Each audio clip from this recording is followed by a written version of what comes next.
ಲೋಕಸಭೆಗೆ ಮುನ್ನ ಕುದುರೆ ವ್ಯಾಪಾರ ಜೋರು. ಈ ಬಗ್ಗೆ ದೂರು ನೀಡಿದ್ದೇವೆ, ಇನ್ವೆಸ್ಟಿಗೇಷನ್ ಟೀಮ್ ಇದೆ, ತನಿಖೆ ಬಳಿಕ ಎಲ್ಲ ಬಹಿರಂಗ ಎಂದ ಡಿಕೆಶಿ.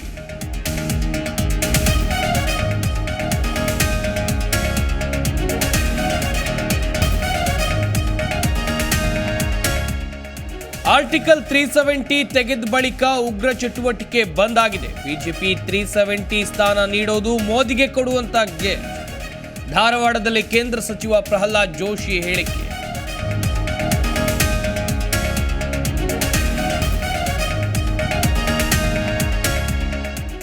ರಾಮನಗರದಲ್ಲಿ ತೀವ್ರವಾಯಿತು ವಕೀಲರ ಹೋರಾಟ. ಡಿಸಿ ಕಚೇರಿ ಮುಂದೆ ಮುಂದುವರಿದ ಅಹೋರಾತ್ರಿ ಧರಣಿ. ಪಿಎಸ್ಐ ಅಮಾನತುಗೊಳಿಸುವಂತೆ ಲಾಯರ್ಸ್ ಆಗ್ರಹ.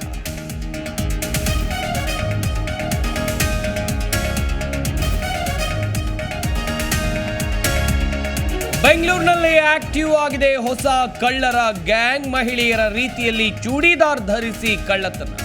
ಖತರ್ನಾಕ್ ಕಳ್ಳನ ಚಲನವಲನ ಸಿಸಿಟಿವಿಯಲ್ಲಿ ಸೆರೆ.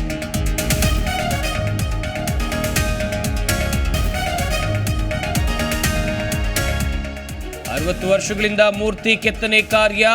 ಸರ್ಕಾರ ಸಹಾಯಧನ ನೀಡಿಲ್ಲ ಅಂತೇಳಿ ಅಳಲು. ರಾಯಚೂರಿನ ಬ್ರಹ್ಮಯ್ಯ ಫ್ಯಾಮಿಲಿಗೆ ಬೇಕಿದೆ ಸಹಾಯ ಹಸ್ತ.